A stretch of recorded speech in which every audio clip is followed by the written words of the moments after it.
김진의 돌직구쇼에 오신 여러분 반갑습니다. 김진입니다. 전 오늘도 저희 돌직구쇼 오픈 스튜디오 앞에 나왔습니다. 강남 대치동 학원가에서 우리 아이들에게 마약 섞인 음료를 나눠준 일당의 총책이 중국에 있는 한국인인 것으로 특정이 됐습니다.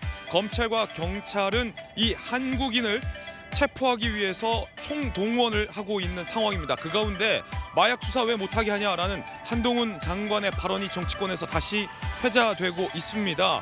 검수완박 시행령을 두고도 다시 논란이 뜨거운데 잠시 후에 이야기 나눠보겠습니다. 대한민국이 더 이상 마약 청정국이 아니라는 국민들의 우려가 확산되고 있습니다. 저는 비가 오나 눈이 오나 매일 아침 이곳에서 여러분을 기다리겠습니다. 김진의 돌직구쇼 지금 라이브로 시작합니다. 잠깐만요.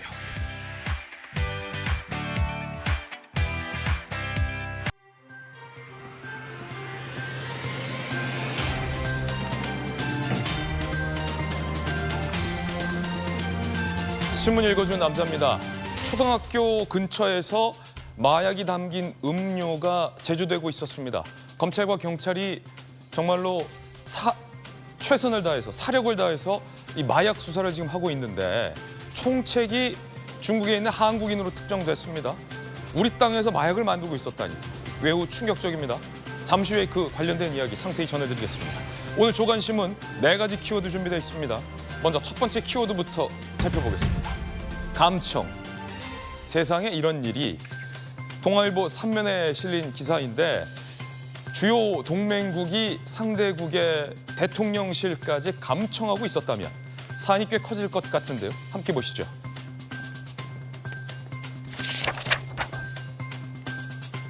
자, 미국이 한국의 국가안보실, 이스라엘 모사드까지 감청한 정황이 폭로가 됐습니다. 미 매체에서 구체적인 이 감청 정황이 보도된 건데 감청 문건에 따르면 우리 대통령실 고위 관계자 간의 대화가 담겨 있습니다. 아마도 추정컨대 국가안보실에서 회의를 연 내용을 미국이 감청한 게 아닌가라는 의혹이 강하게 제기되고 있습니다. 잠시 후에 이야기 나눠보겠습니다. 감청을 안 하는 국가가 어디 있냐라는 항변도 있겠습니다만 그래도 주요 동맹국들끼리는 선수들끼리는 이러면 안 되는 거 아닌가라는 비판이 높습니다. 이어서 다음 키워드입니다. 두 번째 키워드인데요. 두 번째 키워드는 이겁니다. 윗선. 오늘 경향신문 5면에 실린 기사입니다. 어떤 사건의 윗선을 말할 걸까요? 함께 보시죠. 필로폰을 탈환하고 지시한 윗선이 중국에 있었던 중국에 현재도 있는 한국인이다. 검찰과 경찰이 이 사람 특정했습니다. 보이스피싱 조직을 추적 중입니다. 그리고 인천에 있는 조직원도 한 명 특정이 됐습니다. 잠시 후에 상세한 내용 추가로 보도해 드리겠습니다. 이 마약 성분이 들어있는 문제 이 음료 국내에서 버젓이 제조되고 있었습니다.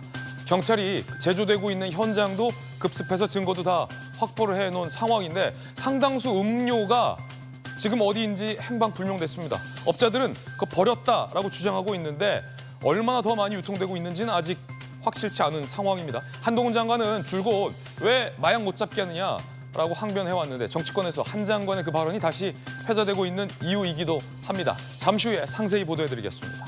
이어서 다음 키워드입니다. 세 번째 키워드는 공모. 한국일보가 오늘 신면에 쓰고 있는 기사입니다. 공모인데요. 함께 보시죠. 이것도 엽기적인 사건입니다. 강남 한복판에서 납치 살해한 이 사건. 이 경우가 재력가 유 씨 부부에게 납치를 제안했고 부부가 활동비 7천만 원을 준 정황 경찰 수사 결과 드러났습니다. 살해 용의자들의 발언 육성으로 잠시 후에 들어보시죠. 이어서 다음 키워드입니다. 네 번째 키워드는 뭘까요? 바로 이건데요. 사흘째. 한겨레 신문이 오늘 6면에 쓰고 있는 기사입니다.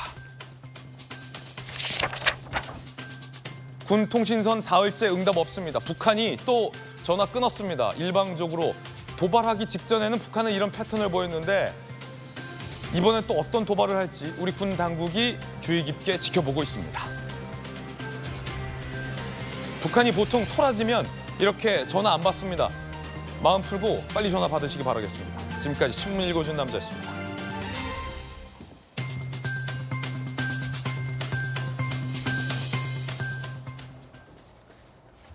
상쾌한 월요일 아침입니다. 오늘 함께 하신 분들 소개해드리겠습니다. 기자 출신, 언론인 출신, 한신대 김수경 교수, 그리고 비대위원 출신의 국내임 김연아 의원 나오셨습니다. 부산에서 강한 민주당 재선 의원입니다. 전재수 의원, 그리고 정법전, 법전 들고 나온 정혁진 변호사 나오셨습니다. 어서 오세요. 자, 오늘 저희가 준비한 첫 번째 이야기부터 전해드리겠습니다. 검찰과 정진상 전 실장 측이 법원에서 재판에서 정면 충돌을 해서 고성까지 오고 갔다는 보도가 많습니다. 정진상 씨 아내의 계좌에 정기적으로 수억이 입금돼 있다, 검찰이 밝혔는데요. 그 돈이 어떤 돈이냐가 핵심이 되겠습니다. 첫 번째 이야기의 주제부터 공개하겠습니다. 정진상 전 실장과 검찰이 법원에서 대충돌을 했다. 대충돌. 정 전 실장이 아파트를 하나 삽니다. 그런데 아파트를 사기 위해서는 분양금도 있어야 되고 중도금도 있어야 되고 마지막에 잔금도 치러야 합니다. 수억 원의 돈이 들죠. 검찰은 그 분양 대금을 주목하고 있습니다. 그 돈이 어떤 돈이냐가 관건이겠습니다. 검찰은 정진상 씨 아내의 정체불명 현금 수억 원이 장기간 입금된 내역이 있다라고 했습니다. 그러자 정진상 전 실장 측은 적금 깨고 돈 빌려 분양대금 마련했다, 검찰의 억측이다라고 주장을 했습니다. 자, 타이밍이 좀 그런데요. 잠시 후에 정진상 전 실장 관련된 이야기 전해드리겠고, 지금 보시고 있는 장면은 인기 드라마였죠. 미스터 선샤인의 미스터 초이의 실존 인물로 알려져 있는 애국지사 황기환 지사의 유해가 100년 만에 고국 땅을 밟고 있는 장면입니다. 국가보훈처 주도로 박민식 국가보훈처장 모습도 보이는데요. 황기환 지사의 유해를 미국 땅에서 우리나라, 대한민국 고국으로 100여 년 만에 다시 모셔오고 있는 장면을 생중계로 여러분들에게 전해드리고 있습니다.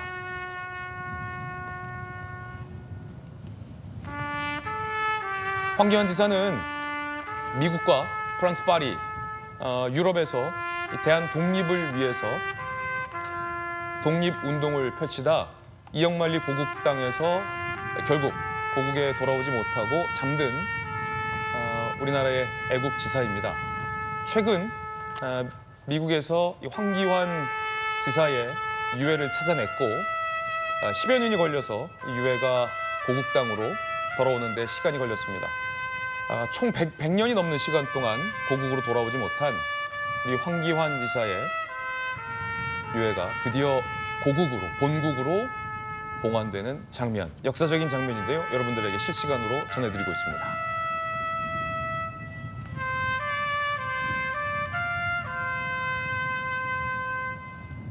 자, 오늘 오후 2시에 대전 국립현충원에 봉환될 예정입니다. 지금은 인천국제공항에 도착한 장면 생중계로 전해드렸습니다. 아직도 많은 우리 애국지사들이 해외 땅에 묻혀 있는데 우리 대한민국이 전 세계적으로 이만큼 경제 성장을 하고 국력도 상당한데 이렇게 황기환 지사의 봉환처럼 더 많이 찾아내서 모셔와야 할 것 같습니다. 그런 의미로 저희가 생중계로 연결해 드렸습니다. 자, 다시 저희 주제로 돌아가서 다시 한번 볼까요? 정진상 전 실장 측은 이거 적금 깨고 돈 빌려서 분양대금 마련한 거다, 검찰이 억측이다라고 주장하고 있지만 검찰은 정체불명의 현금 수억 원이 장기간 입금된 내역이 있다라며 맞서고 있습니다. 김수경 교수님, 아파트 살 때 보면은 돈이 많이 들어가더라고요. 1차 분양금 내고 계약금 내고 중간에 이제 중도금이 가장 많이 들어가요. 그리고 나서 이제 잔금 치르게 되는데 그게 수억 원이잖아요.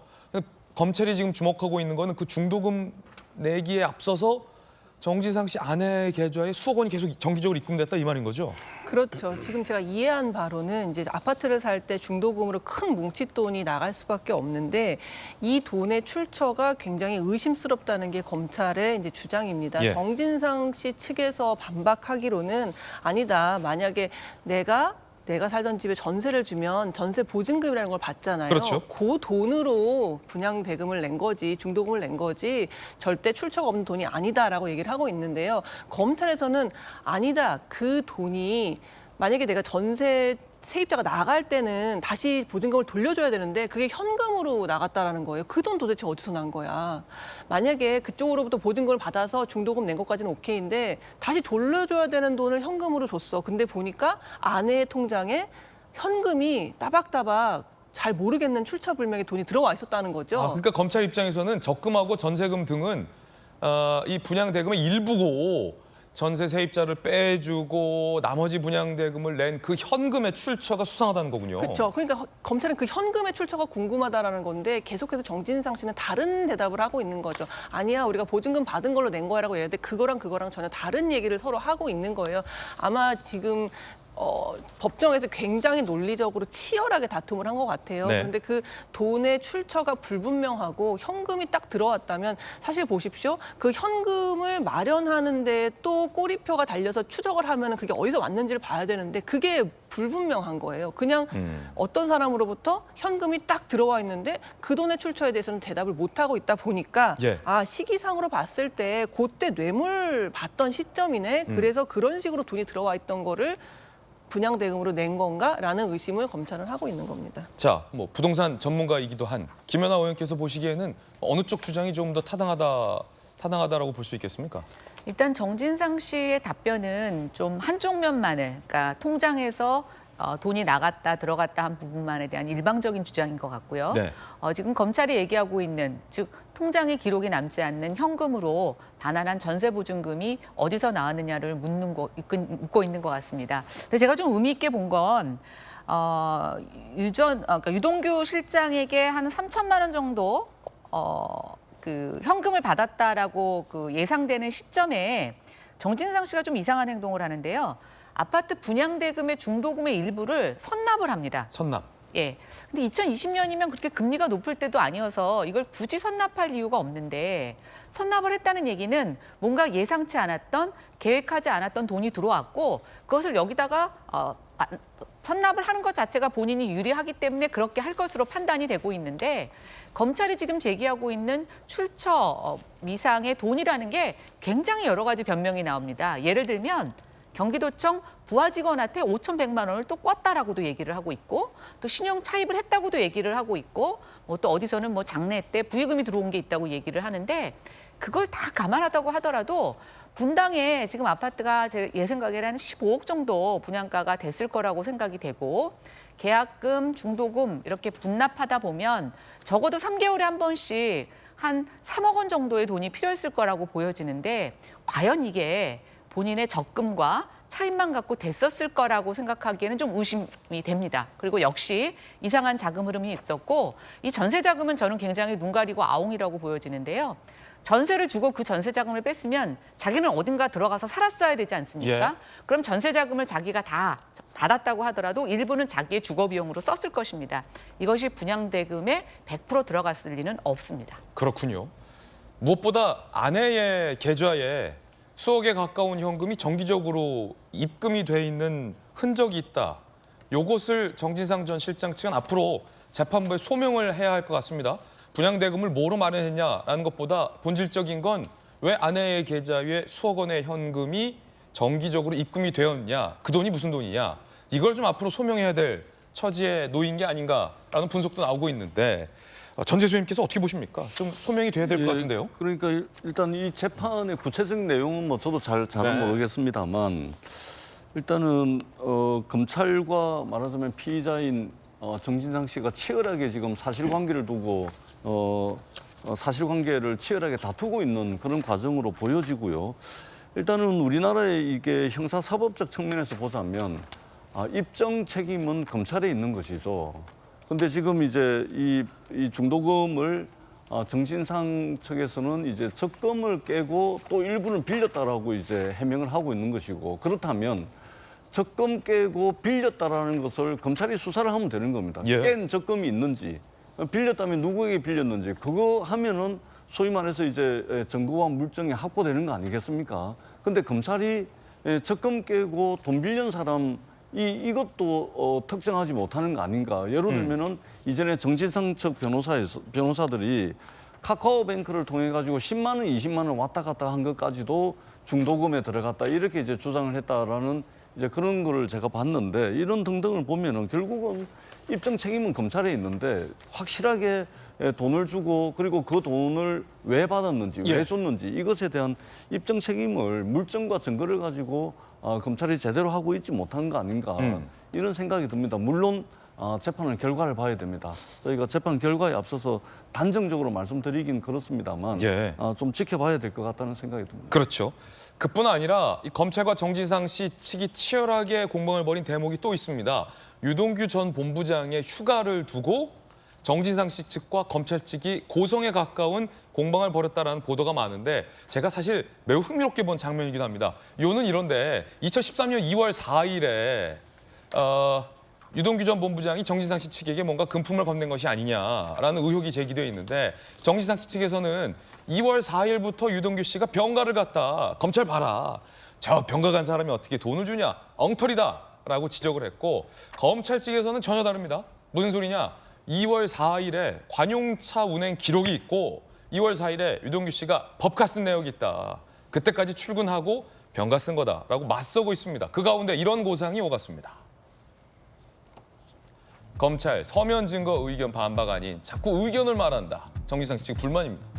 왜 검찰 자꾸 뭐 의견을 말한다. 그러자 검찰이 아니 그쪽이 먼저 주장을 했으니까 우리가 반박할 기회는 줘야 되지 않냐. 재판부가 중재해도 고성이 오고 갔다.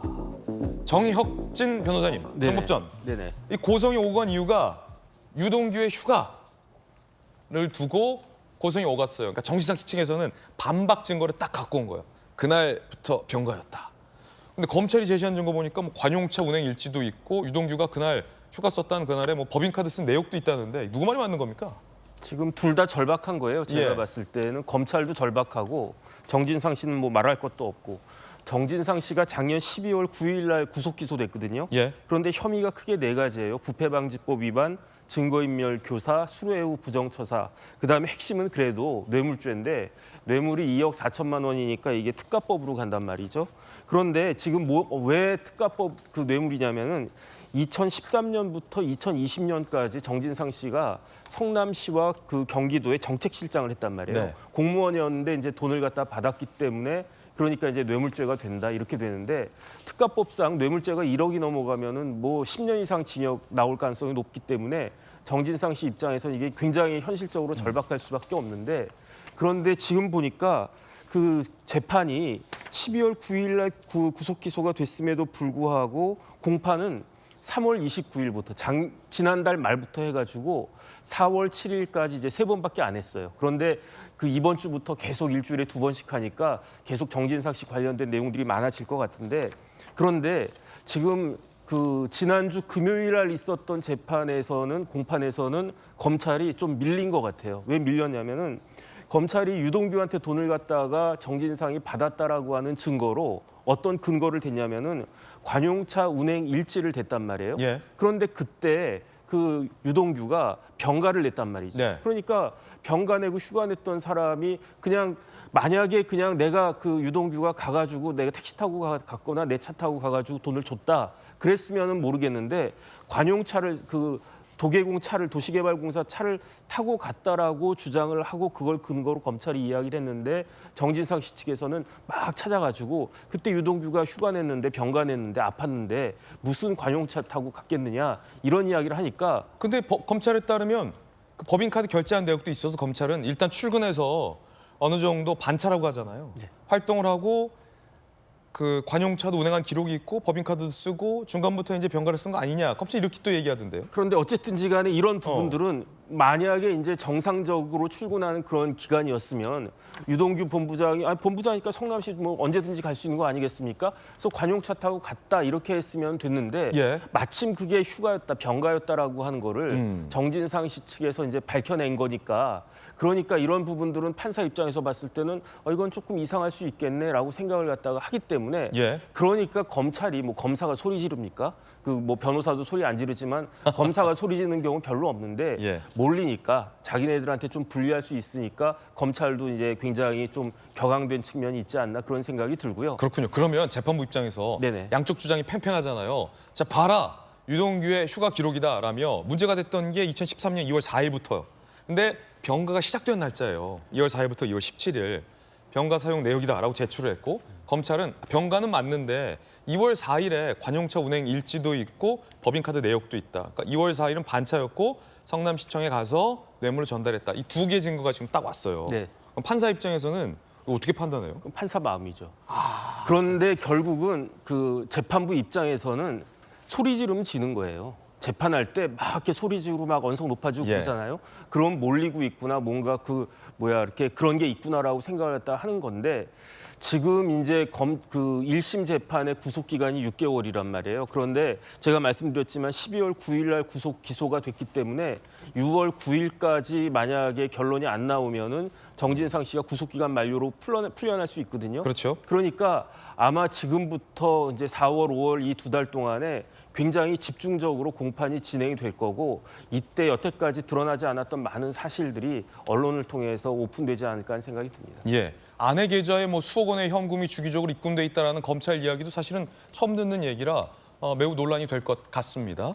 자, 이렇게 양쪽이 고성까지 충돌을 벌이고 있는 또 다른 이유는 정진상 씨가 보석으로 나오기를 원하기 때문입니다. 재판부는 어떤 입장일까요? 정진상 보석을 고심하는 법원, 재판부, 사건 관련자들이 증거인멸, 자해 시도해서 보석 여부를 고민 중이다. 이렇게 밝혔군요. 만기 석방 시 증거인멸이 쉬울지도 모르겠다라는 얘기도 꺼내들었습니다. 김수영 교수님 무슨 말입니까? 그러니까 이제 석방이 될 때가 가까워오고 있잖아요. 그래서 이제 만기가 돼서 석방을 되면 자유롭게 이제 구속을 면했기 때문에 돌아다닐 수 있는 거예요. 그 과정에서 막 증거 인멸을 하기도 하고 또 공범과 어떤 입을 맞출 수 있겠죠. 그런데 만약에 그 전에 보석을 허가할 경우에는 보석 같은 경우에는 마음대로 돌아다니지 못하고 동선을 제한할 수가 있거든요. 왜 재판부가 이걸 고민하고 있냐면 김만배 씨 같은 경우에 만기 석방이 됐더니만 나가서 자해하는 일이 있었잖아요. 그렇다 보니 차라리 보석을 해서 보석을 허가해줘서 그 사람의 동선과 만나는 사람들을 제한해주는 게 오히려 낫지 않겠나라고 지금 재판부는 고민을 하고 있는 거죠. 이게 만기 석방보단 차라리 보석이 낫지 않을까라고 고민을 한다. 네네. 재판부가 그냥 솔직하게 본인 고민을 말한 거군요. 그렇죠. 왜냐하면 재판부 입장에서도 그냥 이렇게 보석을 뭐 해서 뭐 해주든지 아니면 풀어주든지 할 경우에 그 피고인이 뭐 자해를 할 수도 있고 뭐 사고를 칠 수도 있고 증거인멸을 할 수도 있고 여러 가지 가능성이 있잖아요. 이에 대해서 그렇기 때문에 검찰은 추가 구속이 필요한 상황이다라고 맞서겠고요. 검찰은 이 사람이 여러 가지로 혐의가 더 많고 그래서 증거인멸할 우려가 있기 때문에 절대 풀어주면 안 된다는 입장이고요. 사실 법원 입장에서는 무한정 잡아놓고 있을 수는 없거든요. 네. 그렇기 때문에 보석을 지금 고민하는 이유가 차라리 제한을 두면서 풀어주는 게 더 안전하지 않나, 낫지 않나라고 고민하고 있는 것 같습니다. 예, 정진상 전 실장 측 입장도 준비되어 있습니다. 들어보시죠. 지금도 그 구치소에서 굉장히 성실하게 생활하고 있고 지금 그 기록이 4만여 쪽에 가깝습니다. 일부 기록 마치 대출 받듯이 받았다가 돌려주고 변호인과 그렇게 소통이 어려운 방식으로밖에 진행할 수 없어서 변론권이 좀 침해되고 있으니 공평하게 그 재판에 임할 수 있도록 배려해달라. 그런가 하면 아침부터 이런 얘기 들어서 좀 그렇긴 한데 유흥업소 마담이라고 표현을 해야 될 것 같은데 마담이 증언을 했는데 정진상 오빠, 김용 오빠, 그러니까 이 오빠 저 오빠가 수시로 접대받았다라고 진술을 했다는 보도가 나왔습니다. 오빠라는 호칭 안 하면 안 됩니까? 서울 강남 유흥업소 관계자 A씨인데 정진상 김용 사진을 보여주자 검찰 조사예요. 지난해 10월. 안경 쓴 오빠와 같은 분이 가게에 몇 번 온 듯. 안경 안 쓰신 오빠도 본 적 있다라고 진술을 했다라는 보도가 나왔습니다. 안경 쓴 오빠는 정진상, 안 쓴 오빠는 김용. 유흥업소 관계자의 증언입니다. 그리고 해당 보도에 따르면 이런 카카오톡, 술값을 누가 내느냐와 관련된 유흥업소 직원이 술값 410만 원 보내달라 취지의 메시지를 보내자 나무기 성남 실세들 맞아? 유본 정진상 정 실장 김의원 그러니까 맞아 시장 측근들 확신해 라는 뭐 카카오톡도 대장동 일당과 이 유흥업소 여직원이 주고받았던 카톡도 보도가 됐습니다. 막 2차 마무리했어요. 누구누구 기자, 성남 정 실장 한 분은 모르겠어요. 라고 정영학 씨와 술값 결제 승인 부탁드린다라는 대화의 내용도 보도가 되고 있습니다. 김수영 교수님. 그렇죠. 지금 예전에 그런 얘기를 한 적이 있었어요. 유동규 씨가 정진상 그분 나랑 100번, 1000번은 술을 마셨는데 이래도 모른 척 할 거냐라는 식으로 얘기를 했는데 실제로 이제 저런 술집에 가서 수백만 원어치씩 술을 먹고 나중에 그 다음 날 그 술집 여주인이 남욱 씨한테 술값 내달라라는 식의 카톡을 한 저런 정황들이 다 포착이 된 겁니다. 그런데 그 이제 증언을 보면 이제 안경 쓴 오빠가 정진상 씨고 안경 안 쓴 오빠가 이제 김용욱 씨였던 거죠. 그리고 그 카톡의 내용을 보면은 남욱 씨가 확인도 해요. 혹시 다른 사람이 술 먹은 걸 나한테 청구할 수도 있잖아요. 그렇기 때문에 성남 실세들 정말 유동규, 정진상, 김용이 맞냐라고 확인했더니 그 술집 여주인이 확실히 맞다라고 하면서 뭐 2차도 갔었고 뭐 기타 등등의 그런 내용이 고스란히 담긴 카톡이 나와 있는 거죠. 그렇기 때문에 정말 그 정진상, 김용 씨 같은 경우에는 유동규 씨랑 굉장히 얽혀 있고 게다가 이렇게 술집에 가서 아주 흥청망청 돈을 쓰고 뭐 심지어는 성매매가 의심되는 뭐 2차에 갔다 왔다 이런 얘기까지도 있다 보니까 정말 이 연관성을 끊어내기가 굉장히 어렵다고 볼 수가 있죠. 예, 조금 뭐랄까 뭐 이제 성매매도 의심스럽다라는 건 좀 단정적일 수 있기 때문에 뭐 아직은 또 확실히 단언할 수 없다라는 말씀 붙여야 될 것 같고 근데 왜 이 유흥업소 종업원은 검찰에서 증언하는데도 굳이 꼭 오빠라는 호칭을 합니까? 그러게요. 친오빠도 그 아닌데. 화류계의 소위 말하는 용어 같아요. 그래서 이제 남성분들이 이제 오빠라는 말을 들으면 보통 좋아하지 않나요? 전 남자가 아니라서 잘 모르겠지만. 저는 별로 안 좋아합니다. 오빠라는 별로 좋아하지 않으세요? 근데 그렇다 보니까 보통은 이제 뭐 아저씨라고 할 수는 없고 사장님도 너무 나이 들어 보이고 해서 아마 오빠라고 이제 통칭을 한 것 같은데요. 예. 근데 이런 식의 카톡이 나왔다는 것 자체만으로 정말 부끄러운 일이고 어쨌든 공무원 신분이었고 다 공공기관에 일했던 사람들이 이런 식으로 같이 술 먹고 막 수백만 원씩 썼다라는 게 알려지니까 정말 참 부끄러운 일인 거죠. 예, 물론 이제 정진상 씨 측에서는 저 여종업원의 소위 저 안경 쓴 오빠 봤다라는 게 뭐 명실공히 대단한 팩트다라고 단정할 수도 없고 약간 검찰이 좀 뭐 모욕 주기 흠집내기 한 거 아니냐라는 불만이 또 나올 수도 있을 것 같은데요. 어떠세요? 저는 좀 실망스러운 게 예. 아니 술집 그 여성분이 그 안경 쓴 남자가 정진상인지 아닌지도 정확하게 모르고 그다음에 가게 몇 번 온 것 같다. 아니 몇 번 왔는지를 검찰이 이야기를 해야 될 거 아닙니까? 몇 번 온 것 같아. 그다음에 본 적이 있는 것 같아. 아니 이게 지금 검찰이 이렇게 수사를 해가지고 이렇게 기소를 하면 아니, 세상 전체 이게 지금 말이 되는 이야기입니까? 굉장히 좀 실망스럽다라는 말씀을 드리지 않을 예. 수가 없고요.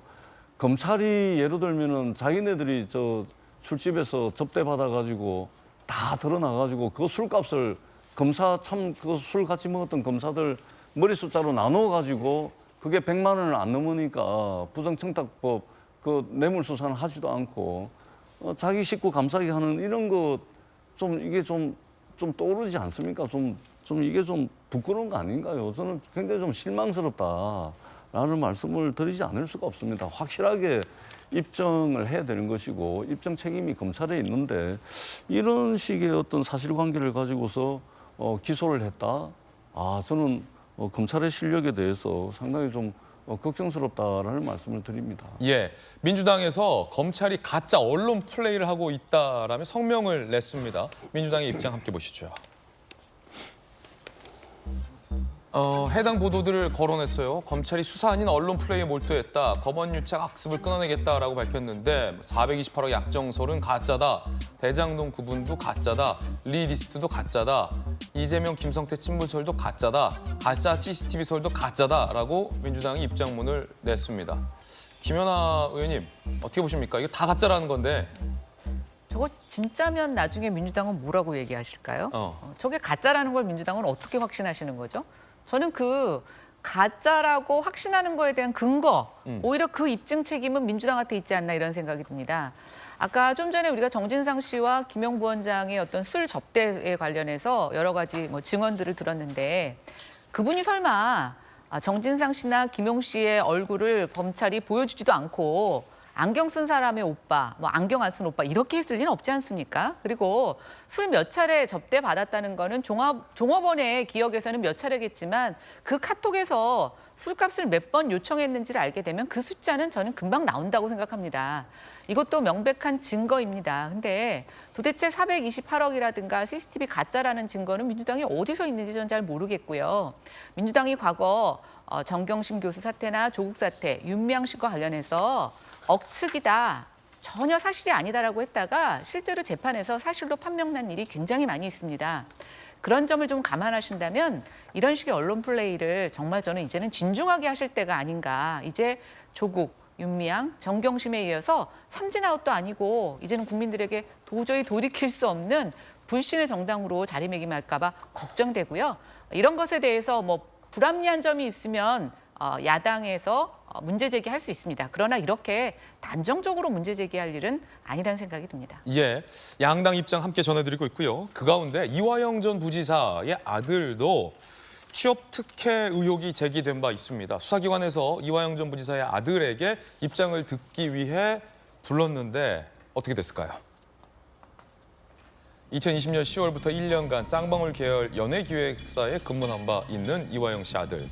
이모 씨 채용 과정에 특혜가 있었다라는 증언이 있어서 이화영 부탁받고 취업시켰다라는 증언도 나왔습니다. 검찰은 취업 특혜가 있었던 걸로 보고 있습니다.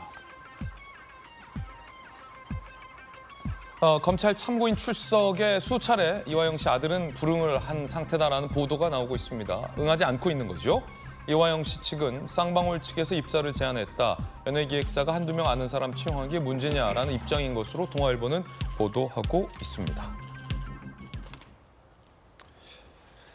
이화영 전 부지사 이야기 나와서 말인데 사실 뭐 아들의 취업 특혜 의혹도 문제지만 이화영 전 부지사 수사 자료가 계속돼서 유출되고 있다라고 검찰 쪽은 문제 제기하고 있습니다. 이게 왜 자꾸 새 나가냐는 거죠. 지난달 22일 민주당 홈페이지 기자회견문 중에 쌍방울 계열사 투자 유치 자료 일부가 첨부돼 있는데 검찰은 이게 사건 증거 자료 수사 기록인데 수사 자료인데 민주당으로 또 유출됐다라고 문제 제기를 했습니다. 지난번 이재명 대표 SNS에서도 이 검찰 쪽 자료가 이재명 대표가 올린 바 있죠. 이것도 문제다. 법원도 이런 건 문제다라고 문제 제기한 바 있습니다. 그런데 또 이화영 씨 변호인은요. 현근택 변호사에게 기록 준 적이 있다라고 얘기를 했어요. 재판부에서는 매우 부적절하다. 지난 7일에 이화영 재판에서 재판부에 질타도 있었습니다. 그때도 이재명 대표가 SNS 올린 것도 현근택 변호사, 그러니까 다른 사건의 이화영 전 부지사의 다른 사건의 변호인을 통해서 이재명 대표나 민주당 쪽으로 수사 자료 중 일부가 넘어간 거 아니냐라는 문제 제기가 있었습니다. 이재명 대표 논란이 되자 그걸 삭제했는데 이번에 또 이런 일이 벌어진 건데 정익진 변호사님, 네네. 요 사건을 담당 중인 변호인은 현근택 변호인과 달라요. 네네. 요 변호사들이 우리가 유출하진 않았고 현근택 변호사에게 준 바 있다. 그러면 현근택 변호사가 민주당에서 뭐 공천도 신청하고 정치 활동도 하니까 현근택 변호사가 이재명 대표나 민주당에게 이 수사 자료를 넘긴 겁니까? 일단은 그렇게 의심이 될 여지가 사실은 있는데 그럼 그래도 되는 겁니까? 그러면 안 되죠. 이 부분에 대해서 현 변호사가 입장을 밝히고 정확하게 이야기를 해야 되는 게 원래 이제 공개 재판이니까 누구나 가가지고 재판 방청할 수가 있단 말이에요. 예. 하지만 재판을 방청하는 것하고 형사 그 수사 기록, 공판 기록을 열람하는 것은 다른 문제거든요. 왜냐하면 거기에 굉장히 민감한 그런 개인 정보가 들어있기 때문에 그렇군요. 그렇기 때문에 이제 의사와 마찬가지로 변호사도 비밀 유지 의무가 있고 그걸 갖다가 지키지 않으면 형사 처벌까지 받는단 말이죠. 예. 그런데 그 이제 형사소송법적으로 이렇게 재판 기록을 열람할 수 있는 경우는 그 재판이 확정된 이후에 뭐 학술적인 그 연구 가치 같은 것들이 있을 때 법원의 허가를 받고 이걸 갖다 할 수 있는데 그것이 아니고 다른 그 변호사를 통해 가지고 저런 것들을 재판 기록을 하게 된다라고 하는 거는 첫 번째는 이제 두 가지 문제가 있을 수 있는데 첫 번째는 그 해당 그 피고인 입장에서 내 기록이 나가는 게 굉장히 부적절하단 말이에요. 그래서 만약에 그 이화영 뭐 전 부지사나 이런 분들이 동의를 해줬으면 모르겠는데 동의하지 않았는데 저렇게 입수했다라고 하는 거는 그거는 이제 형사적으로 책임질 문제가 있을 수 있는 거고요. 제가 이제 취재할 때도 사건 변호사들한테 검찰이나 경찰에 좀 수사 자료 좀 보여줄 수 있냐고 하면 절대 안 주더라고요. 그다음에 이제 두 번째는 또 뭐가 문제냐면 담당 재판부죠. 재판부는 내 재판을 내가 맡고 있는 재판을 다른 사람 제3자의 영향에 의해 가지고 좌지우지 되는 게 굉장히 부적절하다고 생각을 하는 거거든요. 그런데 재판 기록이 막 아직 내가 판단도 안 하고 결론도 안 내렸는데 막 돌아다니고 그러면 그게 말이 되겠습니까? 그러니까 이런 부분들에 대해서는 굉장히 재판부 입장에서는 불쾌한 일일 수밖에 없고 예.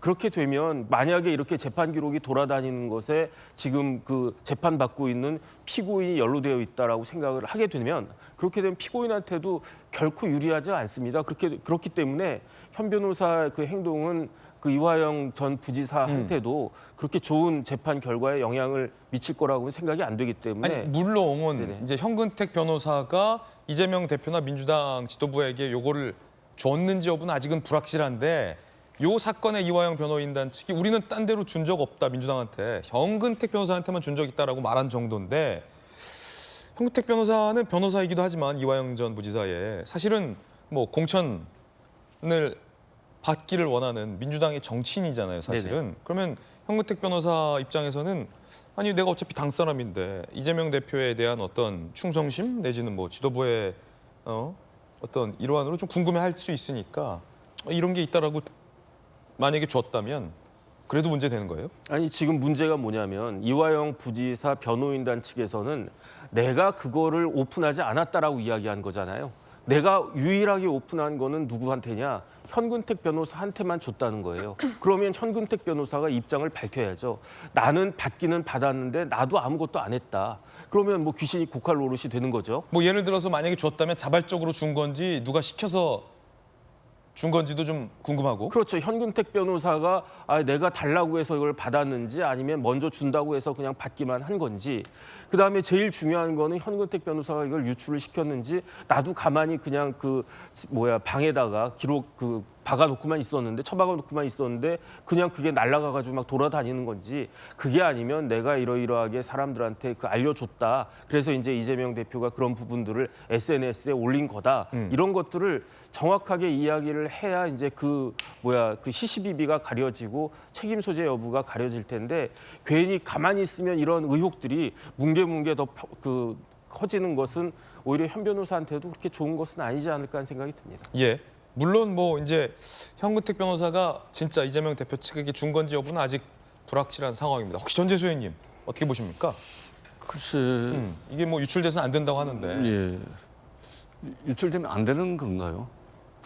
그러니까 제가 이제 법적으로 이 부분 그러니까 본인의 동의가 있어도 안 되는 건지 제가 이제 법적으로 이 부분을 제가 이제 뭐 법률가가 아니라 잘 모르겠는데 근데 일단은 재판부에서 부적절하다고 판단한 거 아니겠습니까? 그러면은 부적절하지 않게 절차와 과정을 거쳐야 되는 것이 있다면 절차와 과정을 거쳐서 하는 게 좋을 것 같다는 말씀을 드리고 다만 이제 검찰이 법원에서 사건의 증거 자료가 언론이라든지 또는 특정 개인의 SNS를 통해 가지고 유출되는 것의 부적절성을 이야기를 했다면 검찰 스스로도 이 사건 등등과 관련해 가지고 어떤 피의 사실을 공표를 한다든지 이런 부분들도 검찰이 한 번쯤은 좀 성찰해 봐야 되지 않을까 이 말씀도 아울러서 드리도록 하겠습니다. 예.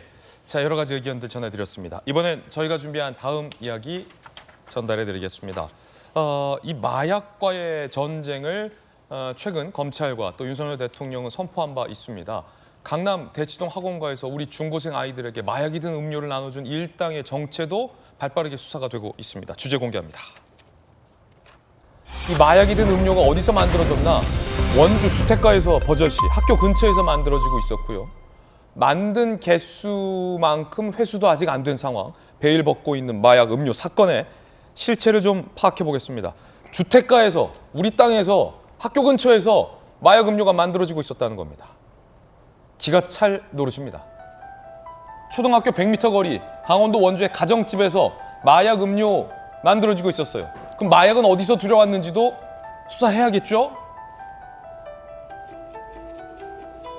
중국에 거주하고 있는 한국인 총책이 음료통을 제공했고 공급책은 마약 음료를 제조했고 유통책이 배포하는 형태였습니다. 기가 찰 노릇입니다. 그러니 윤석열 대통령이 이 마약 뿌리 뽑으라고 강조했던 것 아닐까요? 들어보시죠. 윤석열 대통령은 마약이 어린 고등학생들에게까지 스며든 충격적인 일이라고 밝히고 검경은 수사 역량을 총동원해서 마약의 생산, 유통, 판매 조직을 뿌리 뽑고 범죄 수익을 끝까지 추적해 환수하라고 지시했습니다.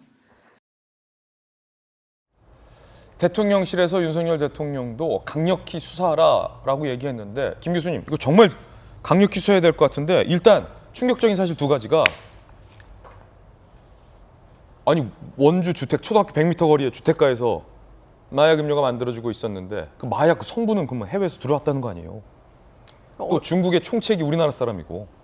그러니까 얼마든지 마약을 너무나 쉽게 구할 수 있는 세상이 되어버린 거죠. 진짜 자식 키우는 분들 아마 이번 사건으로 굉장히 충격을 받으셨을 거예요. 저도 마찬가지고요. 학교 보낼 때 절대 길에서 누가 주는 음료수나 이런 거 먹지 말라고 아주 신신당부를 하게 되더라고요. 어떻게 우리나라가 이런 지경에 이르렀는지 너무 안타깝고 사실 마약에 있어서만큼은 정말 청정 국가였는데 이제는 더 이상 안심할 수 없는 나라가 되었다라는 게 너무 슬픕니다. 그리고 이런 마약 사건 같은 것들 특히나 이렇게 우리 중고생들 어린 친구들에게까지도 마약이 마술을 뻗게 되는 이런 게 진짜 민생 사안이거든요.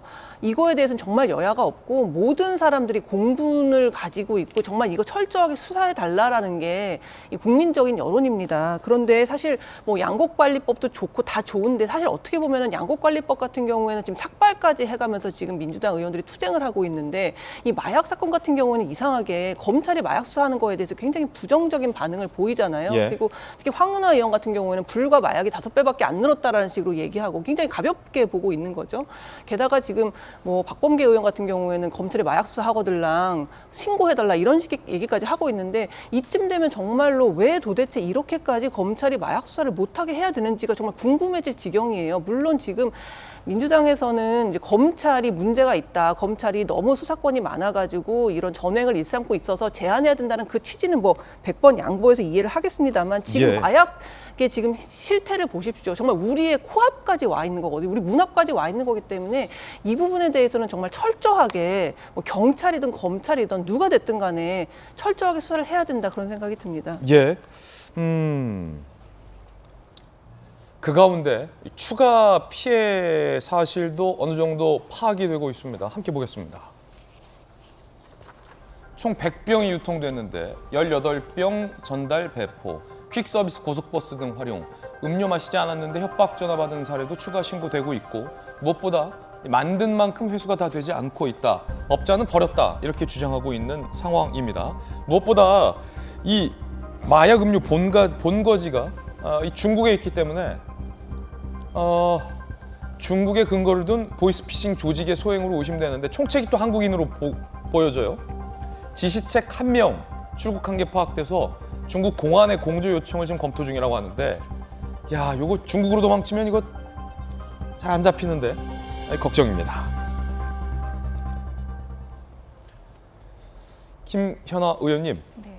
아니 중국이 뭐 소도도 아니고 옛날 중국으로 도망치면 다 취해 법권이 있는 것도 아니고 우리나라 공안 사이에 뭐 공식적인 요청 라인도 있는 만큼 한동훈 장관이 뭐 중국 직접 가서 잡아오든지 이거 반드시 잡아야 될 것 같습니다. 글쎄요, 국제적인 공조가 그 어느 때보다도 아주 절실한 상황이라고 예. 생각이 됩니다. 그리고 아마 국내에 보이스피싱 그 피해 사례는 우리가 일일이 열거할 수 없을 만큼 굉장히 심각한 상황인데요. 이제 보이스피싱뿐만이 아니라 여기에 마약까지 연루됐다고 하니까 이건 뭐 경찰뿐만이 아니라 검찰 또 그 무엇을 동원해서라도 사실은 뿌리 뽑아야 되는 굉장히 악질적인 범죄라고 생각이 됩니다. 근데 저도 좀 이상하다고 생각하는 게 있습니다. 민주당이 국회에서 다수를 점하고 있고 또 민생 문제에 대해서 굉장히 관심이 많은데 딱 민주당이 삐딱선을 타는 게가 하나 있죠. 검찰이 하는 마약 수사에 대해서는 굉장히 삐딱합니다. 그것도 아주 집요합니다. 제가 좀 연역을 찾아봤더니 문정부 출범 이후에 검찰의 마약 수사 힘 빼기가 사실은 어느 정도 착수가 되었더라고요. 그래서 2018년에 검찰 조직 축소하면서 마약 담당 부서를 통폐합했고 또 박상기 법무부 장관 때는 대검 강력부에서 마약 수사 부서를 없애기도 했습니다. 그리고 2020년 추미애 장관 때 대검 마약과를 조직범직과에 흡수하신 경우도 있고요. 또 2021년에 검경 수사권 조정하면서 실질적으로 검찰은 마약 밀수 500만 원 이상의 수사만 가능하도록 돼 있었습니다. 이거를 지금 한동훈 법무부 장관이 검수원복이라는 걸 통해서 어느 정도 좀 보완을 했는데요. 이거 갖고 지금 민주당이 굉장히 발끈하지 않습니까? 아니 지금 강남에서 이 음료에 학생들이 마약을 탄 것을 일방적으로 나눠 마시게 되고 이것으로 협박도 받았는데 전직 법무부 장관이라는 분이 검찰이 마약 수사하면 민주당에 신고하라고요? 헬로윈 사태도 검찰이 마약 수사 때문에 일어났다라고 하는 이상한 괴담을 얘기하신 적이 있습니다. 민주당이 마약에 대한 진심이 저는 뭔지 좀 궁금합니다. 이 사태가 심각하지 않은 것인지 아니면 검찰이 뭘 잘못해서 그러는 것인지. 한동훈 장관이 마약 청정지대가 아니라고 1년 전쯤 얘기했지 않습니까? 그 부분에 대해서 현실화되고 있는 것들이 통계나 사회 현상이나 여러 가지 사건 사고로 일어나고 있는데 왜 이것에 대해서 그렇게 집요하게 민감하게 반응하시는지 저는 정말 민주당한테 묻고 싶습니다. 자, 전지수 의원님 어떻게 보십니까? 저는 무슨 말씀을 하시는지 잘 이해가 안 가는데요. 대한민국의 형사사건의 99.7%는 이미 경찰이 수사를 하고 있죠. 마약 수사, 국가수사본부까지 출범시켜서 하고 있습니다. 마약이 우리 사회에 이제 늘어나는 것은 반드시 뿌리를 뽑아야 되죠. 당연한 일입니다. 그리고 최근에 마약이 우리 주변에서 이제 SNS라든지 기존에 이제 말하자면 수공업적인 유통 구조를 완전히 벗어나가지고 SNS를 통한다든지 뭐 이런 이제 여러 가지 말하자면 의사소통 수단을 가지고서 마약이 유통이 되다 보니까 정말로 이게 마약 범죄가 많이 늘어납니다. 이거 반드시 없애야 되죠. 근데 지금 이제 국민의힘에서 이야기를 하는 것은 검찰 수사권을 축소한 그것에 말하자면 부작용으로서 마약 수사를 자꾸 이야기를 하는 겁니다. 그렇게 강조를 하실 필요가 없습니다. 마약만 이렇게 당장 이제 때려잡아야 될 범죄입니까? 보이스피싱도 있고요. 그런 범죄들 많습니다. 그렇기 때문에 검찰 수사권 조정을 축소하는 그 부작용으로서 마약을 그렇게까지 부각을 하는 것에 어떤 정치적 의도가 있다라고 저희들이 볼 수밖에 없는 것이고요. 검찰이 예를 들면은 내사, 수사, 기소, 공판 이 모든 형사사법 체계에 있어서 권한을 한 손에 쥐고 있는 거 아니겠습니까? 그래서 검찰 수사권을 조정을 해가지고 수사는 국가수사본부 등등 중심으로 해서 그쪽에 수사 전담 기관에 맡기고 기소와 공판에 관해서는 검찰이 말하자면 중심 기관이 되는 그렇게 해서 상호 견제와 균형이 이루어지고 기소가 된 사건에 대해서는 유죄를 더 잘 이끌어내는 유능한 검찰 조직, 또 수사는 국가수사본부, 공수처 등등 해가지고 더 수사 전문기관으로 발전할 수 있는 이런 차원에서 이제 개혁을 한 것인데 이 부분에 대해서 마약 수사를 자꾸만 이제 전면에 내걸어가지고 마치 검찰 수사권을 축소한 부분이 잘못됐다라고 이야기하는 것은 제가 볼 때는 조금 더 좀 이야기의 본류가 아니지 않느냐 이렇게 생각을 합니다. 예, 이와 관련해서 한동훈 법무부 장관은 민주당이 추진한 소위 검수완박 법안대로라면 전체적인 마약 수사 역량이 떨어진다라며 마약 수사하게 해달라라고 줄곧 강조를 해왔습니다. 한번 들어보겠습니다.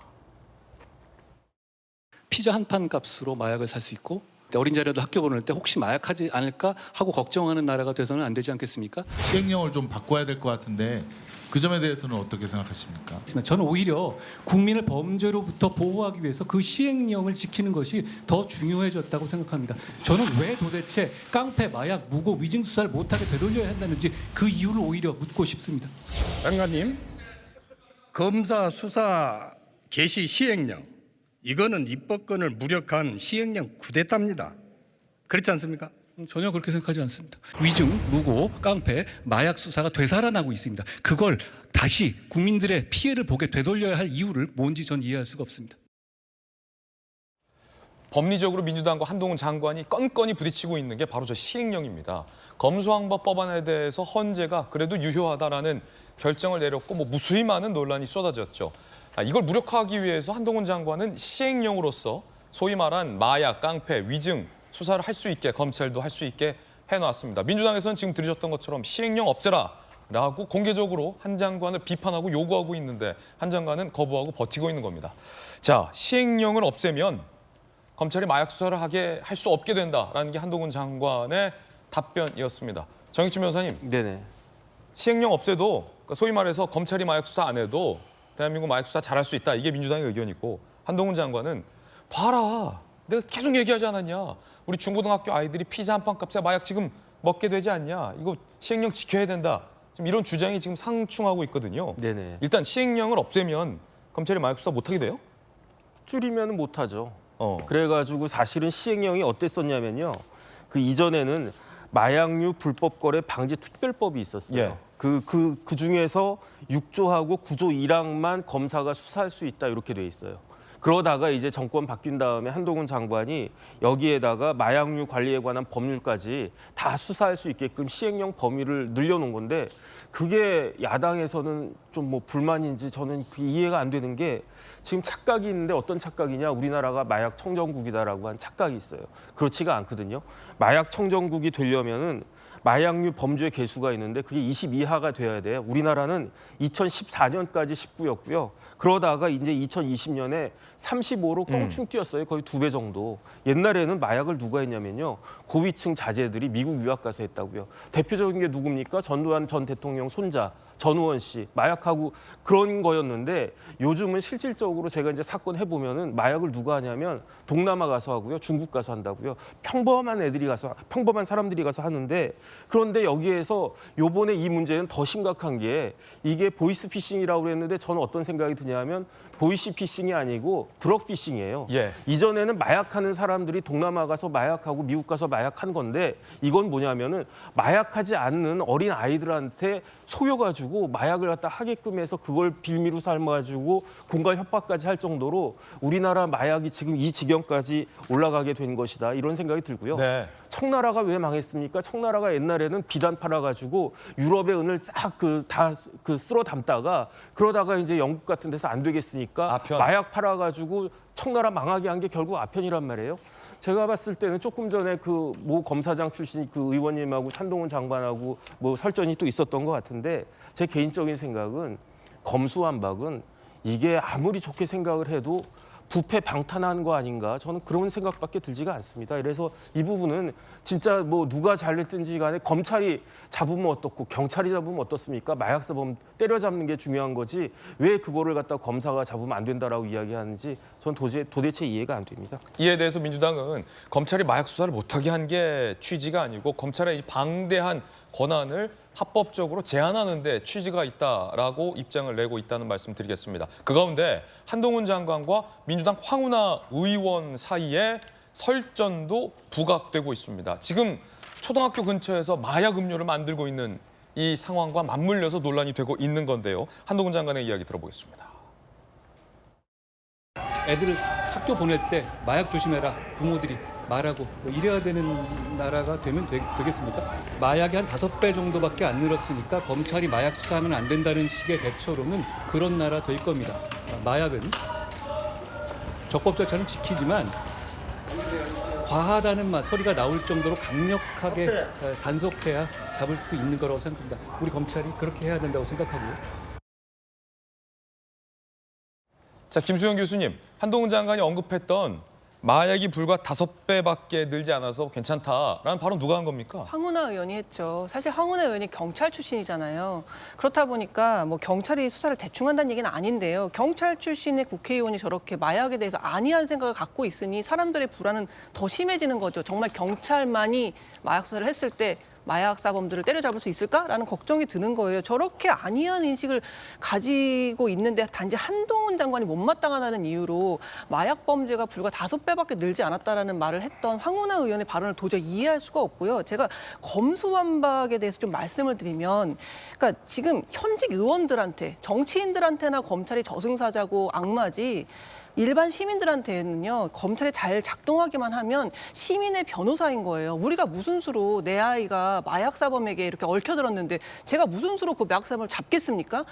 검찰이 대신 잡아주는 거거든요. 뭐 조주빈 여러 가지 사건들이 있잖아요. 내가 그 피해를 봤을 때 누가 잡아줘요? 나는 힘이 없어요. 검찰이 잡아주는 거거든요. 그래서 검찰이 잘만 작동한다면 일반 시민들에게는 시민의 변호사가 되는 거거든요. 그런데 검수완박이 왜 문제냐? 일단 고발 사건에 대해서는 이의 신청을 할 수가 없고요. 고소 사건에 대해서는 예전에는 검찰이 수사를 하면은 그거를 법률 전문가인 검찰에 그대로 넘겼어요. 그럼 검찰이 다시 한번 확인을 하죠. 아, 보강 수사를 해야 된다. 아니면 이거는 뭐 기소를 할 만하다 아니다라는 걸 판명해 주거든요. 지금은 어떠냐면 내가 만약에 경찰 단계에서 불송치 결정을 내리면 이의 신청을 내가 직접 해야 돼요. 그러면 제가 왜 이의를 신청하는지를 적어야 되거든요. 그걸 제가 직접 할 수 있으니까 결국 변호사를 선임해야 되는 거거든요. 그러니까 예전에는 내가 그냥 불송치 결정을 받아도 뭔가 검찰에서 다시 한번 확인을 해줬다면 지금은 내가 변호사를 사야 된단 말이에요. 그렇기 때문에 지금 검찰이 악마다, 검찰이 저승사자라는 거는 정치인들의 입장에서나 얘기지 내가 무슨 수로 마약사범을 잡습니까? 검찰이 잡아주는 건데 우리는 땡큐죠. 그렇기 때문에 검찰을 그런 식으로 악마화하는 것 일반 시민에게는 굉장히 불리하다. 일반 시민에게는 검찰이 시민의 변호사 노릇을 하는 거다. 그런 말씀 드리고 싶습니다. 불과 5배 늘었다. 황운하 의원의 지난해 발언을 한동훈 장관이 최근 언급한 건데 황운하 의원의 이에 대한 입장도 나와 있습니다. 민주당 황운하 의원입니다. 미운 7살 모습과 많이 오버랩이다. 한동훈 장관 이제 미운 7살이다. 한 장관은 깡패 마약 수사에 못하게 하느냐 묻습니다. 깡패 마약 잡으러 다니는 검사 제도를 가진 나라는 지구상에 없다. 한 법무장관에 대한 국회의 책무는 탄핵 이외에는 해답이 없다. 미운 7살 탄핵하자라는 이야기를 다시 올렸습니다. 약간 기승전 한동훈 탄핵 이런 비슷한 얘기들도 좀 많이 나오는 것 같습니다. 자, 어쨌든 논란입니다. 논란인 가운데 민주당의 박범계 의원, 박범계 전 법무부 장관이죠. 이 시행령 따라서 검찰 수사받는 사람은 민주당이 신고하라라고 얘기해서 논란이 되고 있습니다. 그런데 동네 깡패도 약속은 지킵니다. 약속을 지키지 않으면 깡패보다도 못하게 되는 거죠. 한동훈 장관이 말하는 소위 마약, 깡패, 위증, 무고 이런 등등에 대해서 현 검찰이 직접 수사를 하게 된다면 그 건에 대해서 일일이 피고인들이 법원에 다툼을 벌일 것입니다. 그 헌재 판단에 모순되고 위배되는 그 시행령에 의한 검찰의 직접 수사 부분 여지가 있다면 저희들 민주당에 알려달라, 신고해달라라고 지금 간곡하게 말씀드립니다. 자, 김연아 의원님 어떻게 들으셨습니까? 지금 박범계 의원이 검찰이 깡패 수사를 하게 되고 검찰 수사를 받는 사람이 있다면 민주당에 신고해달라라는 건데 이게 지금 이 건이 굉장히 논란이 되고 있잖아요, 마약. 그럼 만약 검찰이 지금 이거 수사하고 있는데 이 마약 납품하던 사람이 검찰에 수사받고 있다고 민주당이 신고해도 되는 겁니까? 아니 그러니까요. 그렇게 하라고 지금 하시는 건데 그러면 문제가 해결이 되는 건가요? 아니면 범죄를 덮어주시겠다는 건가요? 검찰 조사에서 빼주시겠다는 건가요? 정말 이해가 되지 않지 않습니까?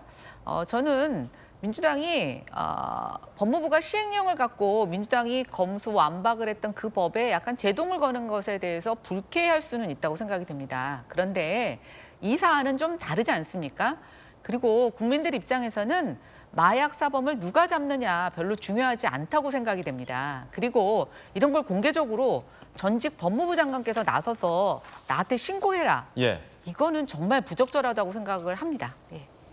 자, 이에 대해서 박범계 장관이 해명을 조금 전에 했는데 박범계 장관 해명도 보도해드리겠습니다. 박범계 의원은 마약 범죄 수사하지 말라는 취지가 아니다. 검사 수사권 시행령으로 확대 안 된다는 취지다라고 밝혔습니다. 논란이 커지자 박범계 의원이 해명을 한 건데 전재수 의원님, 그런데 박범계 의원이 아까 영상에서 분명히 검찰이 마약 수사하는 거 있으면 신고해달라라고 말씀을 하셔서 맞물려서 논란이 좀 되는 것 같아요. 그러니까 이제 헌법재판소 판결의 취지에 대해서 설명을 그 부분에 좀 집중해서 말씀을 하셨으면 좋았을 텐데 하는 그런 부분은 있습니다. 취지는 알겠어요. 예. 그러니까 그렇게 헌법재판소 판결의 취지에 따라서 이제 시행령의 문제점을 이제 지적을 한 것이고요. 제가 누누이 다시 말씀을 드리지만 대한민국에서 발생하고 있는 형사 사건의 99.7% 지금 현재 그렇습니다. 경찰이 하고 있다니까요. 하고 있는데 왜 검찰 수사권을 축소를 하냐면 내사, 수사, 기소, 공판에 이르는 형사사법체계 모든 절차와 권한을 검찰이 한 손에 쥐고서 말하자면 자기 식구 봐주기 또는 뭐 이 이 간첩 용공 조작 사건 또 이제 뭐 기획 수사, 밀어붙이기 수사, 표적 수사 이런 검찰의 흑역사가 있기 때문에 예. 말하자면 기소 중심 기관, 공판 중심 기관으로 가고 수사는 수사 전문 기관에서 하자.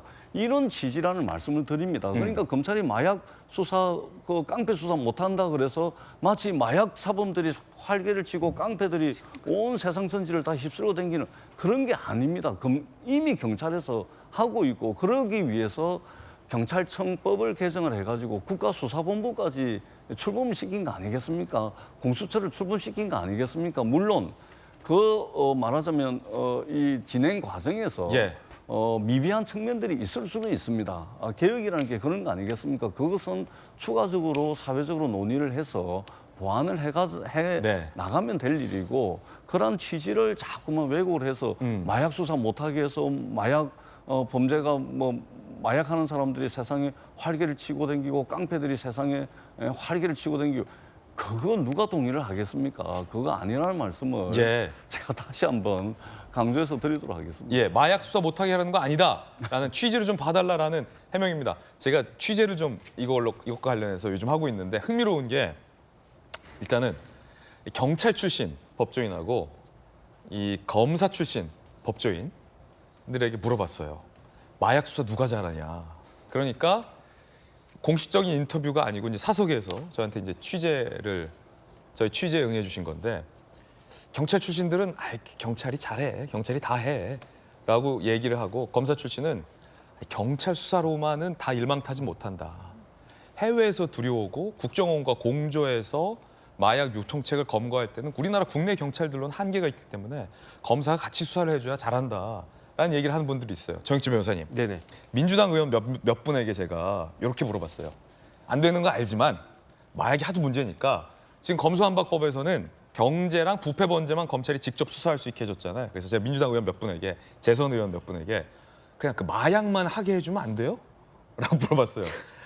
부패, 경제 플러스 마약만 직접 수사할 수 있게 했다라고 좀 용인해주면 안 되냐고 물어보니까 한 두 분 정도는 좀 생각이 잠기더니 그러게 그 마약만은 좀 수사하게 해줘도 되지 않을까라고 말하시는 분도 있고 아니 마약도 안 돼라고 하시는 분도 있더라고요. 정익진 변호사님 어떻게 생각하세요? 그분들은 법을 안 보신 분들이에요. 그 시행령이 어떻게 돼 있냐면 경제 범죄 중에 하나로 보건 마약 범죄를 갖다 끼워 넣었었고요. 그런데 지난 정권에서는 그 범위를 극도로 줄여놓은 거예요. 그러다가 그거를 어느 정도 넓혀놓은 게 지금 윤석열 정부와 한동훈 법무부 장관인데 기본적으로 이제 그 시행령도 안 된다고 하시니까. 아니 법을 그렇게 만들어 놓고 시행령 안 된다라고 하면 아예 시행령 자체를 없애고 그 검찰이 수사할 수 있는 범죄는 살인죄도 안 되죠. 뭐 이제 뭐 뇌물죄 이런 거밖에 안 된다라고 했었어야지 법을 그렇게 만들어 놓으시고 지금에 와가지고 딴 말하는 거는 제가 봤을 때는 전혀 맞지 않는다는 생각이 들고요. 그다음 개인적으로는 박범계 그 의원님의 말씀이 얼마나 심각하냐면요. 제가 봤을 때는 마약으로 수사받고 있는 사람이 누굽니까? 마약 범죄자잖아요. 뭐 저 같은 사람이 마약 안 하고 있으니까 저한테 뭐 수사가 들어오겠습니까? 결국은 검찰에 의해서 마약으로 수사받고 있는 사람은 마약 범죄자인데 그렇다라고 하면 민주당은 마약 범죄자를 두둔하는 마약 범죄자를 위한 정당입니까? 깡패를 위한 정당입니까? 제가 봤을 땐 진짜 이거는 곰곰이 생각하면 생각할수록 말이 안 된다라는 생각이 들고 그다음에 그렇기 때문에 저는 조금 전에 전재수 의원님 공수처 말씀하셨지만 도대체 뭐 하는지 모르겠고 예산만 쓰고 있는 걸로 생각되는 공수처를 이참에 그냥 폐지하고 그냥 마약처를 만드는 게 더 우리나라를 위해서 좋은 거 아닌가 저는 개인적으로 그렇게 생각이 듭니다. 네, 정익진 변호사님의 어떤 개인적인 의견 이런 말씀드리겠고 박범계 의원은 마약 깡패 수사하지 말라는 취지 아니었다라고 거듭 해명하고 있다는 점도 함께 말씀드리겠습니다. 자, 이번엔 저희가 준비한 세 번째 이야기인데 윤석열 대통령과 주요 지자체장이 부산의 한 일식집에서 회동을 가졌는데 이른바 진보 매체와 진보적 성향의 누리꾼들이 그 일식당이 친일이다라고 매도를 하고 있어서 지금 논란이 되고 있습니다. 주제 공개합니다. 횟집 만찬 후 폭풍 그리고 13개월 만에 만난 이재명 대표와 이낙연 전 대표의 만남 장면도 함께 전해드리겠습니다.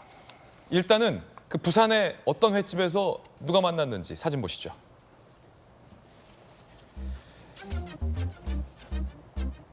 자, 뭐 장제원 의원도 보이고 한동훈 장관, 뭐 김영한 지사도 있고 윤석열 대통령도 보입니다. 김진태 전 장관도 있고요. 이렇게 만찬을 가졌습니다. 지난 6일 윤 대통령과 국무총리 여야를 포함한 17명의 시도지사가 부산의 한 식당에서 모인 겁니다. 자, 근데 논란은 저 부산의 일식집을 두고 논란이 불거졌습니다.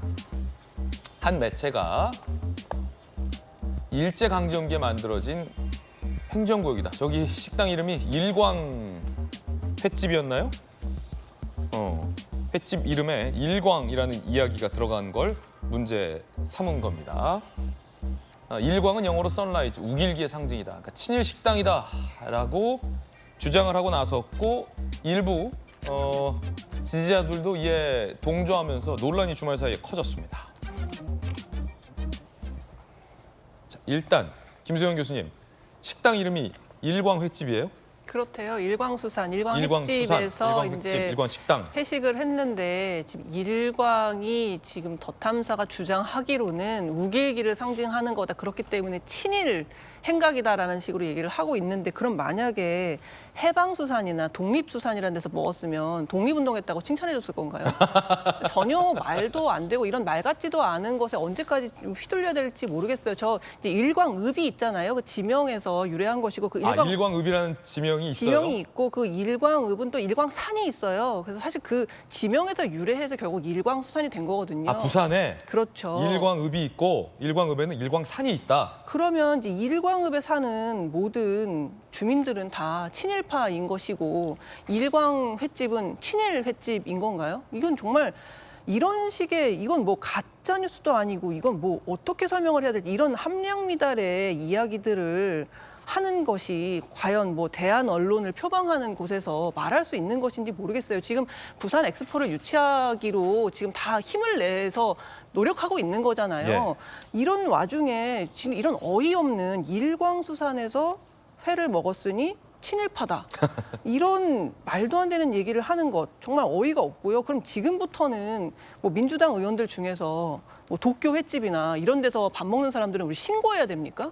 이런 거는 제발 그만하자. 정말 지긋지긋하다는 생각이 듭니다. 예. 자, 김혜령 대변인 논평 냈는데 한번 들어보겠습니다. 더 탐사에 묻겠습니다. 더불어민주당 당명의 민주는 조선민주주의인민공화국의 민주에서 유래했습니까? 삼남한상을 죽창가와 연결시키는 이재명 대표와 민주당, 그리고 더 탐사 같은 좌파의 홍위병 노릇을 자처하는 언론으로 인해 지금 우리 사회는 불필요한 갈등과 혼란의 늪에 빠져 있습니다. 자, 그렇다면 이 일광 논란, 부산을 지역구로 둔 전재수 의원님도 나와 계시고 하태경 의원도 입장을 냈는데 하태경 의원 입장 한번 보겠습니다. 정말 황당하고 역겹다. 일광이란 이름이 친일이면 현재 부산 일광읍에 사는 사람들 다 친일파이고 일광식당에서 일하는 사람들이 모두 친일이냐. 일광이라는 지명은 일광산에서 유래했다. 기장군에서 햇볕이 처음 와닿는 산이란 뜻이다. 아, 그렇군요. 일광산이야 이름은 일제강점기에 만들어진 것이 아니라 조선시대 지명이다라고 하태경 의원이 강하게 비판을 했습니다. 자, 그러면서 일광 지명이 친일이라는 괴담 언론의 궤변에 얼마나 화가 나셨으면 역사적 기록까지 다 찾아서 보내주셨겠느냐. 일광 친일몰이 언론은 즉각 일광 주민들에게 사과해야 한다라고 비판을 했습니다. 이게 사실은 좀 황당한 논란인데 김연아 의원님, 대통령실 입장에서도 야 이거 하다 횟집 이름까지 친일이라고 몰고 가면 정말 황당할 것 같은데 또 이런 터무니없는 마타도어가 일부 먹히니까 한쪽에서 계속 이러는 거 아닌가 싶어요. 청담동 술자리 의혹도 김의겸 의원뿐만 아니라 당시 민주당 최고위원 두 분까지 최고위 회의에서도 언급할 정도였잖아요. 실체는 전혀 사실이 아니었는데도 물론 요건은 민주당이 의혹을 제기한 건은 아닙니다. 더 탐사라는 매체와 일부 지지자들 혹은 누리꾼들이 요 이제 의혹에 동조하면서 논란이 됐던 건데 좀 황당하네요. 일광이라서 친일이다. 그러게요. 그래서 일부 뭐 제가 이렇게 인터넷에 보니까 앞으로 이름에 나를자가 있는 것들은 다 빼고 이름을 붙여야 된다. 예. 그래서 뭐 이재명 대표도 이재월이라고 이름을 바꿔야 된다. 예. 명자가 나를자에 달월자가 있으니까. 정말 장난 같은 얘기죠. 저는 이런 게 지금 북한에서 열렸던 그 국제 박람회에 대한 어떤 시도지사의 어떤 협의 또 단합 이런 것들을 우리가 폄훼할 만큼의 논란이 된가? 저는 그렇다고 생각하지는 않습니다. 근데 여기 문제의 중심에 이번에 이제 민주당은 나서지는 않았지만 더 탐사라고 하는 이 언론을 표방하는 이 매체가 저는 계속 습관적으로 반복적으로 등장하고 있는 것에 대해서는 좀 문제 제기를 해야 할 것 같습니다. 청담동 지난번 사태도 마찬가지였고요. 이번 것도 마찬가지인데 저는 이 부분에 대해서는 뭔가 좀 강한 제재를 해야 된다라고 생각하고 이게 우리가 언론이라고 하는 것을 다 언론으로 봐야 되느냐라는 것이 일단 문제 제기를 해야 된다라고 생각하고요. 이제 일단 민주당은 이것에 대해서 확전에 나서지 않으시는 게 저는 바람직하다라고 생각하고 누군가는 이런 말로 비롯되는 이런 설화 같은 것들에 좀 제동을 거는 게 좀 필요하다고 생각되는데요. 하여튼 저는 이번에 민주당에는 확전에 나서시지 않으셨으면 좋겠다는 생각이 들고 더 탐사는 한 번만 더 이게 반복이 된다라고 하면 정말 이 언론이라는 그룹 안에서 제명시켜야 되는 게 아닌가 이런 생각이 듭니다. 예, 김연아 의원님 의견도 들어봤습니다. 부산의 북구 강서갑 지역구로 두고 계신 전재수 의원님 일광 이 논란인데 잘 아시잖아요. 예, 부산 분이시니까. 예, 잘 압니다. 예. 저희들도 이제 가끔 이제 횟집이거든요. 맛있습니다. 예. 아, 맛있어? 예, 예, 맛있는 집이고요. 예. 장사도 아마 부산에서 몇 손가락 안에 꼽힐 정도로 잘 되는 그런 집으로 알고 있습니다. 그렇군요. 예, 저도 이제 자주는 아니고 한 두세 번 정도 아마 가본 그런 기억이 있는데, 근데 좀 과도하죠. 예. 그러니까 이게 사실관계 저도 좀 이제 조금 좀 이건 좀 아닌데 하는 생각이 듭니다. 근데 예. 한번 보세요. 근데 이게 더 탐사라는 언론사는 이제 인터넷 언론사입니다. 우리나라의 인터넷 언론사까지 포함을 하면 소위 말해서 언론사라는 게 여러 수천 개가 될 겁니다. 문체부에 등록돼 있는 언론사가. 근데 수천 개의 언론사 중에 인터넷 언론사 한 군데가 이제 지명을 가지고 이렇게 이야기를 한 겁니다. 자, 수천 개 중에. 근데 대통령실이 나서고 있고 국민의힘이 나서고 있고 국민의힘 대변인이 논평을 하고 국민의힘 국회의원들이 나서가지고 이 난리를 치는 겁니다. 아니 이런 식으로 할 거면 하루에 기사가 얼마나 많이 쏟아지는데 이런 식으로 다 대응을 할 겁니까? 저는 좀 이게 일광 이거를 울기일기하고 연관시켜서 언론 보도를 하는 것도 문제지만 이거를 지금 집권 세력이 집권 여당이 이렇게까지 할 필요가 있는지 저는 더 부적절하다는 말씀을 드리고 이 장면의 핵심은 뭐냐면 대통령께서 엑스포 유치를 위해서 내려가셨는데 밤늦게까지 거기 앉으셔 가지고 말하자면 권위주의 시대에 보듯이 차량들이 도로를 완전히 도열을 해 있고 사람들이 50명 넘는 사람들이 쫙 도열을 해 가지고 하는 그 모습을 말하자면 부산 시민들이 언론도 아닙니다. 그 사진을 찍어가지고 SNS에 올린 것으로부터 문제가 시작이 된 것이죠. 과연 저렇게 하는 것이 맞는지, 대통령 경호상으로는 저게 맞는지, 그다음에 시민들 보기에 이게 지금 박수 칠 일인가요? 그거 아니거든요. 그러니까 본질은 여기에 있는 것이지 이게 일부 언론사가 이야기를 한 거 가지고 이렇게 모든 집권 세력에 다 달라붙어 가지고 이렇게 하는 게 저는 과연 맞는가? 그다음에 정치하는 사람들은 언론에 대해서 이거 뭐 징계를 줘야 된다 이런 이야기는 조심하셔야 돼요. 그거는 정치하는 사람들이 할 이야기가 아니고 언론이 사전 기능을 가지고 또 우리 시민들이 판단할 문제지 뭐 한 번만 더 실수하면은 뭐 어떻게 한다 이런 이야기는 정치하는 사람들이 할 이야기는 아니다라는 말씀도 아울러서 드리도록 하겠습니다. 예, 그런가 하면 이재명 대표와 이낙연 전 대표가 13개월 만에 만났습니다. 함께 보시죠.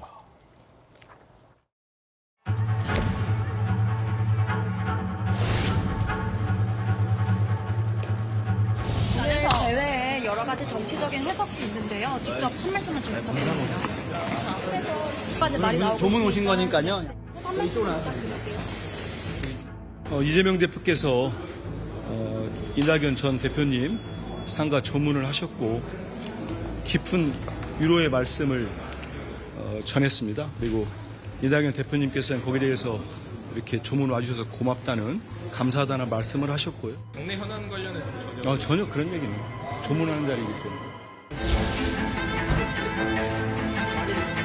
아니 이재명 대표님 내 딸을 주장하고 이낙연 시킨 사람이 여기 어떻게 옵니까? 아니 됩니까 지금? 왜? 끝났다고! 그걸로 오는 거야! 정직하게 하자 정직하게! 저희 채널의 취재에 따르면 이낙연 전 대표는 빈소를 찾은 다른 민주당 의원들에게 현재 정치 상황에 대한 아쉬움을 밝히며 원칙 없는 승리보다 원칙 있는 패배가 더 나을 수 있다라는 특히 김대중 전 대통령의 정신을 강조하기도 했다라는 보도도 있습니다. 자, 이번엔 저희가 준비한 다음 순서입니다. 뜨거운 소식 2가지 준비되어 있습니다. 첫 번째 소식부터 함께 보시죠. 오늘 거의 모든 조간신문의 일면 헤드라인을 장식하고 있는 뉴스인데요. 미국의 기밀 문서가 유출됐는데 동맹국을 감청한 듯한 내용이 포함돼 있어서 논란입니다. 자, 특히 우리 대한민국의 외교안보 컨트롤 타워를 감청한 듯한 내용도 함께 유출됐습니다.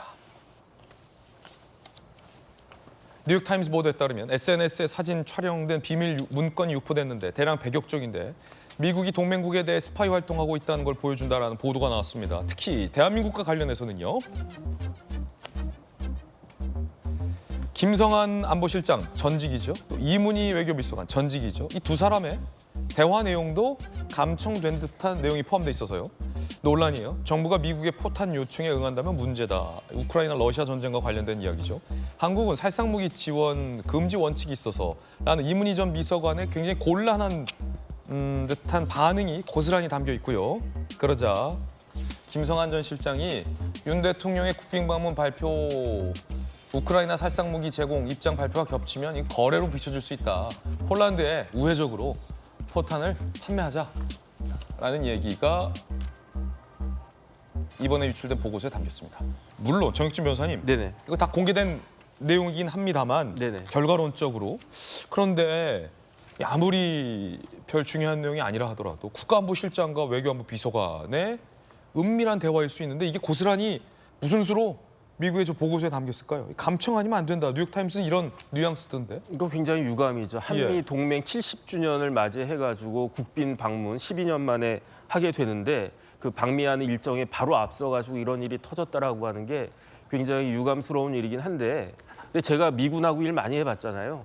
미국은 이런 나라예요. 그러니까 미국은 자기 나라의 국익을 위해서라면은 뭐든지 다 할 수 있는 그런 나라이고 그것을 알고 우리나라도 거기에 대해서 대처를 갖다 해야 되는 거고요. 그다음에 또 하나 생각해야 될 것은요. 동맹국인 가장 강력한 동맹국인 미국도 이런데 만약에 이제 북한이나 중국이나 그런 나라들은 어떻게 할 것이냐 이런 부분들에 대해서 우리 스스로 잘 문단속을 해야지 그렇지 않고 뭐 어리버리 하다가는 우리나라 국익만 그 훼손되는 그러한 일들이 벌어질 겁니다. 예, 전재수 의원님. 예. 사실은 굉장히 심각한 일이죠. 예. 그러니까 대한민국 영토 안에서 이루어진 불법적인 행위입니다. 정확하게 말씀드리면 이 대한민국 영토 안에서 이루어진 거거든요. 미군 부대 안에는 이제 치외법권이 적용이 되기 때문에 그 안에서는 뭐를 해도 되는데 대한민국 영토 안에 더더구나 대한민국의 외교 안보 컨트롤 타워, 대한민국 최고의 말하자면 정보와 군사 안보, 보안 안보 이거를 다루는 최고 컨트롤 타워가 도감청을 당했다는 겁니다. 대통령실을 용산으로 이전할 때 이 문제 제기가 있었거든요. 그러니까 미군 부대 바로 옆에 벽 하나를 사이에 두고 대통령실이 들어가는 문제이기 때문에 안보상 도감청의 우려도 충분히 제기를 했던 거거든요. 그런데 이제 너무 무리하게 그냥 막 일방적으로 밀어붙이다 보니까 지금 이런 문제가 터졌는데 저는 한미 동맹이 정말 중요합니다. 근데 이런 식의 동맹은 안 됩니다. 상호 존중하는 동맹으로 나아가기 위해서라도 대한민국 대통령실은 철저하게 진상규명을 해야 됩니다. 그리고 책임을 져야 될 사람이 있다면 이 부분은 책임을 지게 해야 됩니다. 그리고 한미 정상회담을 앞두고 있는데 과연 동맹을 이런 식으로 취급하는 게 맞는지 이 부분에 대해서 미국이 어떻게 해명하는지 대한민국 국민의 한 사람으로서 지켜봐야만 될 것 같다라는 말씀을 드리도록 하겠습니다. 예, 김연아 의원님. 아니 이게 도감청에 뚫렸다는 건 굉장히 좀 충격적인 일이에요. 그렇습니다. 아까 뭐 정의진 변호사님도 얘기하셨지만 냉혹한 국제사회의 어떤 그 단면을 보여주는 거라고 생각이 됩니다. 근데 저는 이번 사건을 통해서 또 전재수 의원님처럼 판단하시는 그 건은 아니라고 생각이 됩니다. 외교는 철저하게 국익 중심이고요. 우리가 이런 것에 대해서 감안하고 이의를 제기하는 만큼 우리도 이에 맞설 수 있는 단단한 명분과 또 실리를 줄 수 있는 이익들을 갖고 있어야 된다고 생각이 되는데 그런 점에 있어서 저는 우리가 북한에게 과거 그동안 얼마나 퍼주고 일방적으로 당해왔는지에 대한 반성도 같이 할 필요가 있다고 생각이 됩니다. 뜨거운 소식 함께하고 있습니다. 이번에 두 번째 소식입니다. 강남 나치 살해 사건의 전모가 점점 드러나고 있습니다. 용의자 3명의 이야기 직접 들어보시죠.